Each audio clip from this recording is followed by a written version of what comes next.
All right, welcome back to the Copywriters Podcast with your host, the world's greatest copywriting coach, David Garfinkel. David, how you doing today, man? Nathan, I'm good. How are you? I'm doing fantastic, and it looks like we've got another copywriting masterclass lined up for this week's episode. Well, yeah, I guess so. We're going to maybe talk about stuff no one's really talked about yet. We're past the point of wondering about or fearing AI when it comes to copywriting. It's here. So at this point, the big question is, what do I need to know? What do I need to do? And what do I need to have to make AI work for me as a copywriter, as a business owner who uses copy?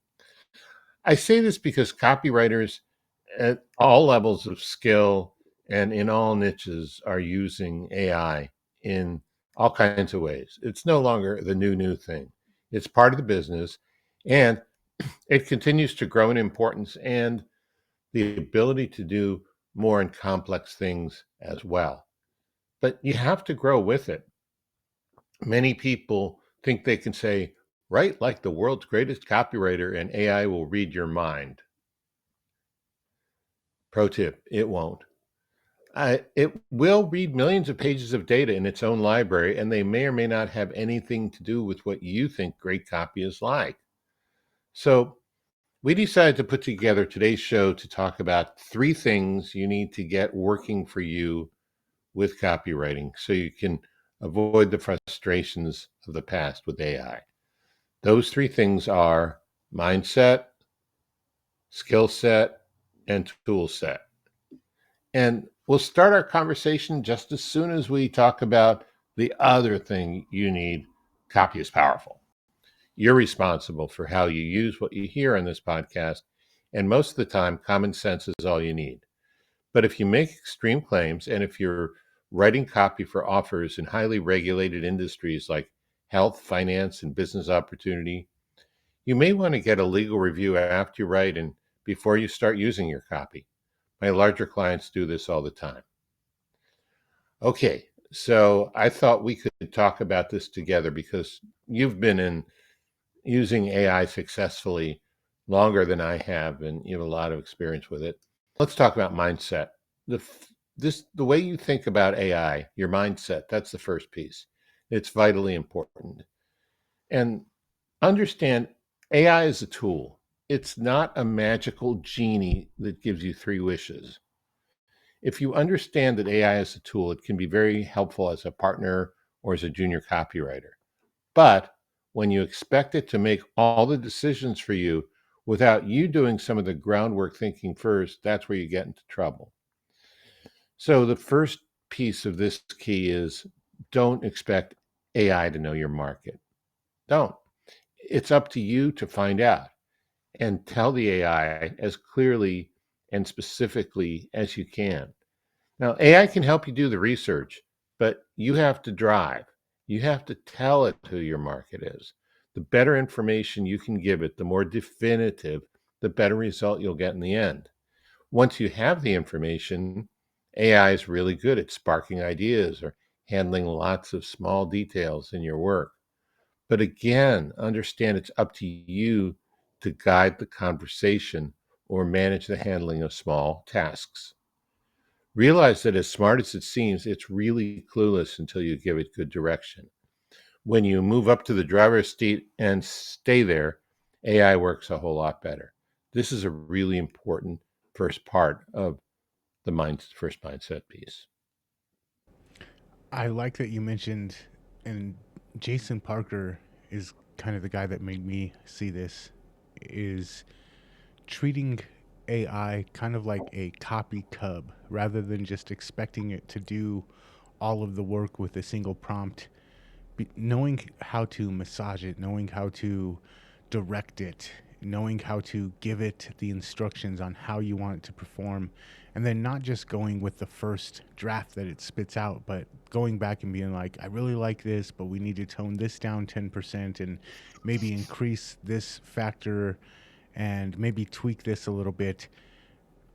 You said it's great for a tool, but using it as a replacement for yourself, we're not at that point yet. Yeah, and I'm glad you said that because the main thing is if you don't know anything about copy, AI is just going to magnify not knowing anything about copy, right? So you still need to learn the basics. You need to probably be able to write halfway decent copy by yourself. You need to be able to recognize what the pieces are. You need to know what it sounds like, all of those things. Otherwise, you're in for a rough time. All right, let's drill down to the second piece, which kind of ties into what I just said, and that is tell. This is still in mindset. Tell AI exactly what you want and don't want. Um, this may be a new mindset skill you need to develop, since AI needs clear steps to give you good work. And even if you're a good copywriter, you may have never really thought through or structured or outlined those steps. So this is a place where a lot of writers get stuck. They give fuzzy steps, they get impatient, or they get lazy, and they get crappy results. For example, you wouldn't say, write some good bullets or write bullets in the style of Eugene Schwartz. Instead, you get specific. You could say, write 10 bullets about growing your money using action words and don't sound like a bland banker using big words that mean next to nothing. The clearer you are, the better the AI's work will be. This mindset trick is akin to teaching a new worker, like you said, quoting Jason, um, a junior copywriter. You'd tell them what you want, you'd show them good examples, you'd set clear rules. And AI needs even more help than a copy cub because it doesn't know the real world at all. So tell AI what you want and what you don't want. Tell it which words not to use. Give it some positive examples. Don't assume it can read between the lines. Maybe it will, but more often than not, it won't. I just want to make the point too. AI is trained on the internet, the things that people write. And when people write on the internet, whether it's blog posts or social media posts, a lot of times people write in the way that they think they're supposed to write, the way that their English teacher taught them to write. And so it's trained on that formal, um, maybe how white papers are written or how, dear sir, I am writing you in hopes that I am correctly contacting the blah, blah, blah. And that's what AI has been trained on. So if you just leave it up to AI, all of the rules that we learn as copywriters, all of the persuasion, all of the sounding relatable, it's not trained on that. So it might have read some blog posts about what makes good copy, but what it's really trained on is all of the people that are not good copywriters writing articles and blog posts and social media posts and stuff like that. So you got to keep that in mind that it by its nature, it needs some guidance. And I love what you said. If you don't know how to write good copy, you're not going to get good copy from the AI. Yeah, really good point. That's what I was trying to say. I think you said it, and I'm glad you did. Okay, so a last piece of the mindset key is it's up to you to set the priorities. AI knows a lot of facts, but it can't tell what matters. That's your job. You know what's important, so let the AI know that. And along the same line, verify everything you get from AI. It mixes up dates. Sometimes AI blends stats that don't go together. Sometimes it makes up facts entirely. And this can be really dangerous in sales copy. You need to be the final arbiter of what's real and what's not. Many copywriters try to make AI do too much. They simply feed it product info without enough detailed instructions and hope it will spit out winning sales letters. That's a tall order. A better way to think about it is to break big jobs into small parts. An A-list copywriter we've had on the show many times told me he uses this approach successfully himself. So I'm not going to reveal his approach, but I'm just going to say don't simply ask AI to write copy. Ask it to help with one small part at a time and give it guidance. This helps you stay in control and gets you better results. For example, ask it to work on a headline and a lead. Ask it to help you with a story. Ask it for bullets.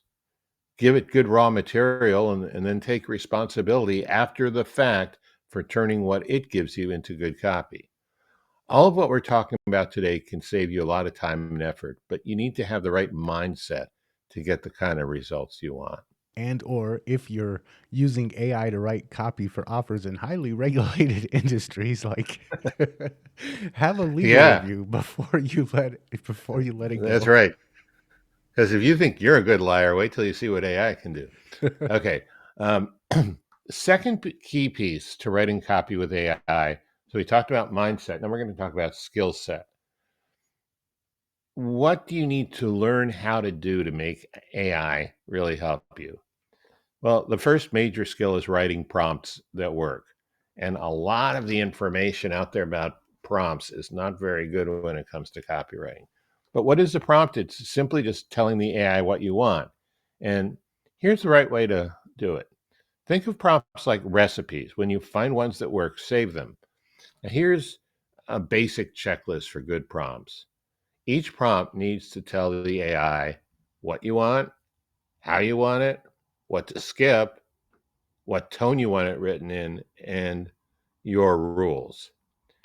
Here's a bad prompt. Write me some sales copy. Here's a good prompt. Write 5 headlines about weight loss. Use action words. Skip words like unlock and delve. I want you to sound like a friend giving advice. Keep each headline under 12 words. See the difference? Yeah. The second prompt gives the AI specific instructions. Now, you might not get exactly what you want, but it'll come a lot closer when you give it specifics. A word of warning, though, and I'm just going to be a broken record for those of you old enough to remember what records are. Oh, I guess vinyl is hip again. Never mind. Scratch that. A word of warning, though. You need to know the basics of writing copy that converts and have a feel for good copy because you need to remember AI is your assistant. It's not a genie in a magic lamp. Okay. All right, let's just keep rolling through these. Yeah. So you need to learn to ask about what's missing from your instructions, from your input. AI will tell you what it needs to finish the job, but sometimes it will only tell you if you ask. When you get lousy work back, don't just try again. Ask the AI what it needs to do better. Try this simple on the nose question. What other information would help you write better copy for this project? Or this one, what details am I missing that would make your output stronger? AI might say it needs more information about your target reader, or examples of copy you like, or words you want to avoid. Give it what it asks for. Your next output should be a lot better. Think of AI like a new worker, a junior copywriter, like you were mentioning, Nathan, like Jason says, who's smart but needs training. When they do okay work, ask what they need to do great work, then give them those tools. Sorry. I kept running into an issue. I have a list of rules, like use active voice instead of passive voice, or use vivid descriptors, or make sure that your sentences are short and punchy, and make sure that there's only one idea per paragraph. I have like a list of these little rules that make for good copy, and I include them with my prompts. And I was noticing that in Claude, it kept ignoring certain rules, and I was beating my head against the wall. And finally I just asked the bot, hey, I noticed that you keep skipping these rules. How come? And it said, oh, these rules would be better and easier for me to follow if they were in the template in the knowledge base rather than in the prompt. So put them in the template in the knowledge base, and then make reference in the prompt to follow the rules in the knowledge base, and problem solved. And I had to ask AI how to solve the problem, but it worked. Yeah. Oh, that is such a great example, and that's true. I mean, it'll tell you it's not going to play hide and seek with this stuff. It really does want to please you. It just goes off the rails in more ways than you can imagine if you don't get things lined up right. Here's the other thing in your skill set: you need to know how to fix bad output. You need to learn first to recognize what's bad and then know how to get the AI to clean it up or clean it up yourself, and be able to determine whether it actually has cleaned it up or not. Sometimes it's as simple as prodding, like this: "That's too general. Give me a specific example instead." Sometimes you need to coddle: "You're on the right track with this part. Now let's improve that part by doing this." Sometimes you need to negotiate: "I like points 1 and 3. Can you rewrite points 2 and 4 to match the same energy level?" And sometimes you just have to scold: "I told you not to use the words unlock, delve, and I hope this message finds you well. What's the matter with you? Don't use any of the words I told you not to use. Now rewrite this copy following all of my rules." The key to these skills: practice. Start small, find out what works, and just keep getting better. I'm just imagining like an episode of Mad Men where instead of yelling at the copy cub, or maybe Glenn Ross, instead of yelling at the copy cub, you're yelling at the AI. Yeah, I can see Alex Baldwin yelling at a computer. That sounds great. Okay. Um, Third key piece for writing copy um, is your tool set. We talked about mindset and skill set. Now let's talk about tool set. Which tools do you use? So there are a lot of tools to choose from. Let's look at 3 tools that have really helped me.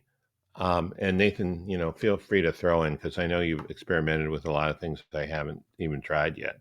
But the ones that have helped me are Poe.com, Perplexity.ai, and a specialized mastermind group focusing on writing copy with AI. First, Poe.com stands out because it lets you do a lot of things other AI platforms don't. On Poe, you can pick which AI you want to use. So, for example, you can use ChatGPT or Claude. You can also use Llama, Grok, Mistral, and Gemini. And Poe includes a lot of powerful graphics programs that create images for you: Playground, Luma, Ideogram, Stable Diffusion, and DALL-E. The nice thing about Poe is you get everything. You can use anything on the site for a single flat monthly payment of $20 a month, and it gives you a lot of capacity. Poe gives you a huge pile of points each month and then charges points against that for each interaction with a bot. But it's not as bad as it sounds. Okay, example. One of my bots on Poe is a podcast assistant I use to develop the first draft for today's show. And it charges me 555 points every time I ask it to do something and it does something. So that would allow me to use it 1,700 different times each month if that was the only bot I was using. And I typically need at most 10 outputs for a complete podcast outline, 10 conversational outputs. So I don't use AI for every episode, but even if I did, that would be a maximum of 50 outputs per month at 558 points per output. That takes less than 1% of my 1 million points each month. It's a drop in the bucket. So that leaves me lots of points for other things. Like, for example, I've been getting some incredibly accurate renderings of Nathan's cat with some of the images. No, just kidding. Um, Poe lets you create custom bots like the podcast outliner I just told you about. I wrote that myself based on some of the things I learned I'll tell you about in a minute. The bots on Poe can be programmed with specific instructions, writing styles, and knowledge bases.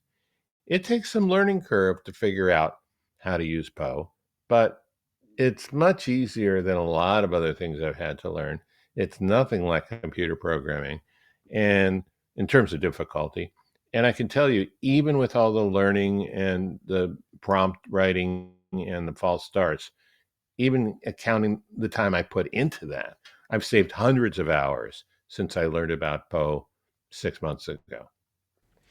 I love Poe, especially because you can create a prompt or a bot, and then you can switch between. You just go in and say, I created the bot, but instead of using Claude, I want to use ChatGPT. Instead of using, and you can have the same bot, and you can just switch which LLM it's running on. Um, I have noticed though, and this might just be personal experience, but it's undeniable to me at this point. Uh, I switch between Claude and ChatGPT a lot. I love ChatGPT for brainstorming and for bouncing ideas back and forth and for finding missing pieces that I might not see. But for writing copy, Claude Sonnet sounds better, sounds more human like. And so when it comes to actually chunking out my pieces of copy, I use Claude. Um, ChatGPT on Poe is not the same as regular ChatGPT. I have a subscription to Poe and I have a subscription to ChatGPT because when I want to do the brainstorming, when I want to do the ChatGPT strengths, I just log into regular old ChatGPT. I don't use Poe because it works very similar, but it doesn't seem to be as smart on Poe, and um, it doesn't seem to operate the exact same way. And I can't come up with a good reason why, but for that reason, I keep Poe and I have a subscription to ChatGPT, and I switch back and forth between the two.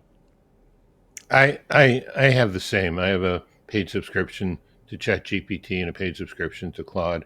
I agree with you about Claude. Much better copy. Um, ChatGPT is wildly creative, and I haven't compared the two versions, but I'll take your word for it since I haven't done it and you have. Um, but still, $60 a month. If you're that's not a whole lot of money for someone who's making even decent money as a copywriter. So, Oh, and compared to yeah, the time that you save, I mean, yeah. I'm So you probably could fit in a few more clients easily, right? yeah, I'm like If you want. 25%. I'm 25 times more productive now, so I can afford paying for the two different subscriptions. Yeah. Okay. All right. So, second tool, Perplexity, perplexity.ai. And this one's different. It's different from Claude or ChatGPT. It's not inside Poe. So Perplexity is not for writing, it's for research. And what makes it special? It gives links to verify its information. So you don't have to wonder nearly as much if the AI made something up. When Perplexity shares market trends, product stats, or industry data, it shows where that information came from. You can click the links, check the sources, and it makes the data reliable enough to use in copy. Perplexity can save you a lot of time doing market research, finding statistics, and checking competitors. It can also analyze competitor websites, social media presence, marketing materials. So this can help you with positioning. It's the best tool for research. That's a general AI. I mean, there are some other things, some specialized tools which I haven't used, like export comments, which I think might be even better. But Perplexity for general research is fantastic. Yeah, and I think one of our friends, Scott, is using the two in combination and just getting amazing results and cutting down again what used to take a month worth of research, getting it done in a single afternoon. Absolutely. So it is worth spending some time learning this stuff because the payback. I mean, there's two kinds of payback. There's time and there's money, and you can get both. With you may have to put 10 or 15 hours into learning it, but the return will be pretty quick and pretty substantial. Okay, so the third tool isn't software, it's people. Getting together with people who know how to do this even better than you. And for me, my favorite group of people is the Nobis AI Mastermind group. It brings together copywriters who use AI. We share what works, warn about what doesn't, and help solve problems. I'm part of this mastermind, as is Nathan. What I learned there really turned the corner for me on AI. We focus on specific aspects of AI copywriting, and we build bots to write email sequences, sales pages, and social media ads. We get together once a week for an hour, and all the sessions are recorded and they make up some pretty powerful training. The mastermind is where I learned about Poe, and it's where I learned to create bots for myself. Plus, I use a lot of the bots. You mentioned him before, Jason Parker. Jason has created some amazing bots to create whole email sequences, Facebook ads, advertorials, stuff that right out of the box, what those bots produce, it's like 90% there. It's qualitatively different from anything else I've seen. So we'll put some information about the mastermind. We'll put a link to that in the show notes. I'm just gonna jump in real quick. Me and you joined, I think we joined at the same time last year. We did. And I'm gonna say it was expensive to get in. Hands down, it has been the biggest return on investment that I've put in my business since I started my business. The value that I've gotten out of being in that mastermind is, I mean, I spent a lot of money on continuing education, and nothing has came close to what I've gotten out of being in that mastermind. And so I just go to the website, check the show notes, click on the link, and check it out. You will not be disappointed. And that's all I have to add to that.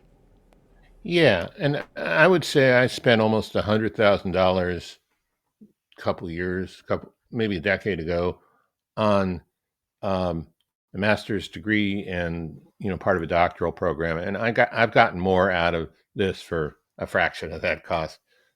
So yeah, plus Jason invited me to join him as a partner, which I should disclose, and I just did.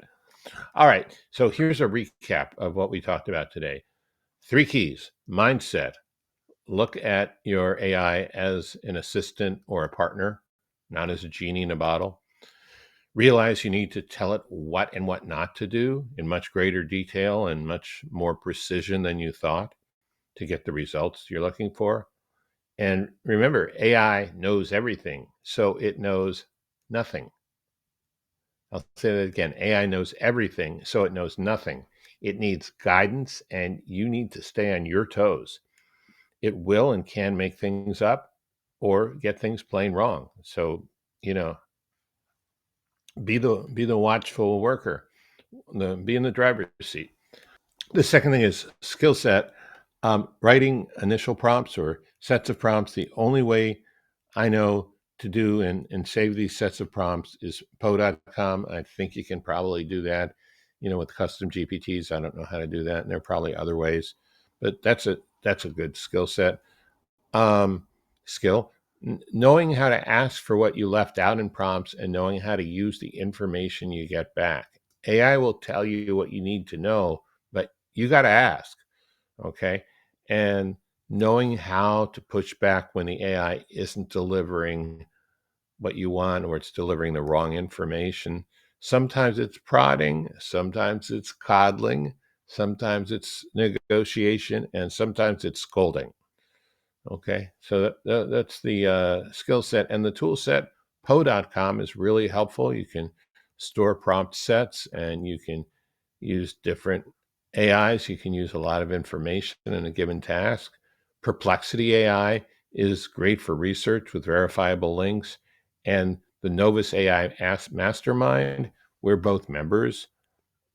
I'm a partner, and we're both there just about every week. I've gotten a lot out of it and expect even more in the future. So that's about it.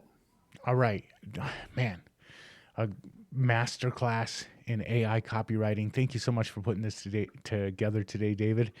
Thank your AI as well if you get a chance. I will. um, I did, in fact. nice. Yeah. Be kind to the AI because in the future they will remember. Uh, That's if what I'm betting on. Yeah, I try and be nice most of the time. Try not to cuss it out too much. Right. Be careful when you're scolding. If you want the Yeah. notes for this episode or 400 plus other copywriters podcast episodes, you can find those over at copywriterspodcast.com. And while you're there for this particular episode, do check out the Nobis AI Copywriting Mastermind. I cannot sing the praises enough. We'll make sure to leave a link in the show notes for this episode to go check that out as well. And until next time, we will catch you later. Catch you later.